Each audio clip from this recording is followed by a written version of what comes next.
and then sort of Silicon Valley culture and how the two are connected. What did it feel like when you first got in the game back in 2003 coming out of Stanford? I guess I wanted to work at startups, but 2003 was funny in that like Web 1.0 had just ended.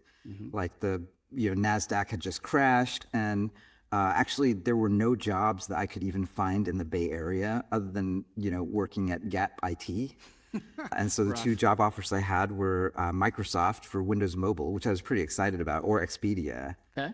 Yeah, I had student loans, and while I wanted to start a company, I just felt like I needed to get a job, and then actually there were no jobs in the Bay. So it's like kind of hard to believe actually. That moment was so bleak. And then right before Web 2.0. It felt like it might have been the end of tech, huh? Right, a little bit. Yeah, that was the vibe. And then, at the end of the day, like, that's the boom, that's the bust. Like, these things sort of happen over and over again. So at the time, did it feel high status to work in tech or on startups? Not at all. I mean, it's sort of lost to the sands of time. But I was still excited about tech, though. I had done a lot of web programming. And then one of my regrets actually was I was sort of chasing what was hot instead of what was clearly the thing I knew. Mark Zuckerberg was probably doing Face Mash around then, around 2003. And then Facebook didn't even exist yet. And I was getting out of web programming at exactly the wrong time. Because it felt like that was the smart thing to do. Yeah, it was smart. And, I mean, this is true now.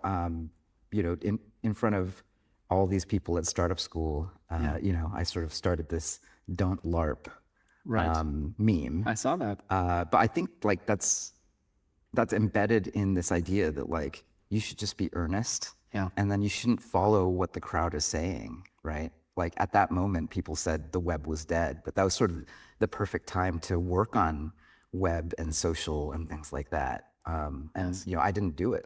I ran off and said like, oh, well, the next hot thing will be mobile. So I wanted to work at Windows Mobile, which was true, but why give up like the thing that could have been the next thing? What I love about what you're saying though is often when we hear earnest, we think naive, but actually what it sounds like you're saying is there's like earnestness is a sort of result of maturity and courage. Is that right? Courage is actually, I think, the right thing. Yes. Like if you know something, it's sort of, if someone just like comes and contradicts you, or even if like a blog post or like someone on Twitter contradicts you, you're like, well, I don't agree with that because I believe my own direct experience. Yes. I know that I'm not a time traveler because if I was a time traveler, I would have sent a message back to myself and said, just stay on working on web stuff. Like you literally have 5 years of experience on top of everyone else. Like you could do an end run around everyone. Like you could have built like any kind of social software. Yes. But instead I was, I was 22. So I was like being whipped around by whatever I could read in the Wall Street Journal. And, the classic question I'm sure you get that, all investors get all the time is what's hot and what should I work on? Right. And that's the wrong question to ask. Like the right question is like, what are you interested in? What do you know uniquely? And so that's like, one of a great many mistakes I made in my career. I feel like I'm a little bit doomed to be the first principle storyteller of all the mistakes that I made in my career. I think that it's very inspiring for founders to hear your own journey and your own mistakes and then not feel so bad about the ones that we've all made along the way. Yeah. I mean, maybe talk about the culture of Silicon Valley today. On one hand, maybe it was despondent 20 years ago. It's crazy to think that was just 23 years ago that you're talking about. Now, you think we would all be incredibly elated, yet there's this undercurrent. Maybe it's the LARPing thing that you mentioned. It's being outside of the light cone, the permanent underclass.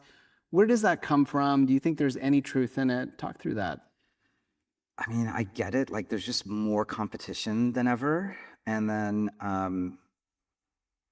I think maybe it's just that we're spending too much time in distribution. I think Chris Dixon talks about this all the time, where you're in the idea maze, but the cool parts of the idea maze are like the weird fringe parts. Actually, it's always like, what is a toy? Like, and that's the pattern in Silicon Valley over and over again that bears repeating, right? Yes. Like the idea that you could have a computer on every desk in every home Yeah.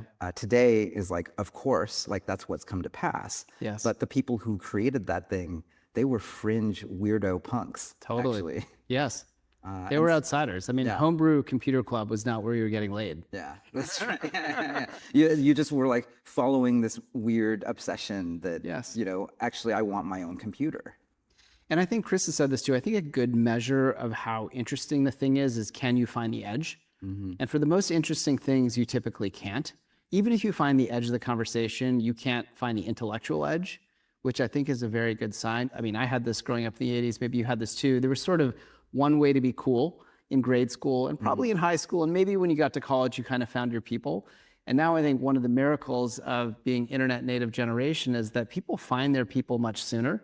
You find your people on Reddit, you find your people on, X or Insta or whatever your network is. Oh yeah.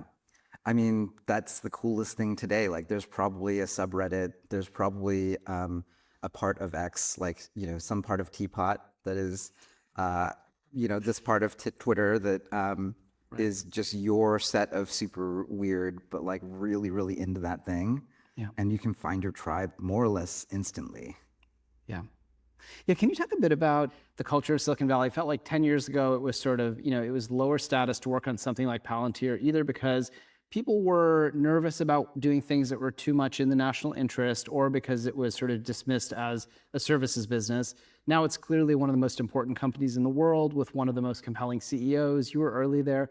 What did it feel like? Why did you do it? Yeah, I mean, I have a worse story than that. I have another mistake story where Joe Lonsdale and Stephen Cohen were my fraternity brothers at Stanford Phi Psi. Okay. And then I had a job, and they were like interns at Peter Thiel's hedge fund. Okay. And Peter has this thing where you're supposed to, like, when you start a thing, you write down on a piece of paper all the smartest people who you need to go and hire and like get to join you. And so they said, both of them were like, let's go get Garry. He's up in Seattle. Like they flew me down to have dinner with him. And he said, Peter said, I'm so sure this is the right thing for you. Like, here's a check for $70,000. That was how much I made at Microsoft at the time. Yeah. And I said, thank you very much, Mr. Thiel, but I might get promoted to level 60 this year. Oh no. Which I did.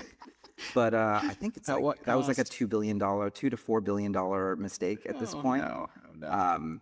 And I think about it all the time. Like, basically, I did the same thing again. It was like the same thing that got me to go work on Windows Mobile instead of just staying on the thing that I knew and loved. Yeah. It happened again. I was like, well, I don't know. I was working backwards from the map instead of looking down at the territory and saying like, oh, well, these are the smartest people I know.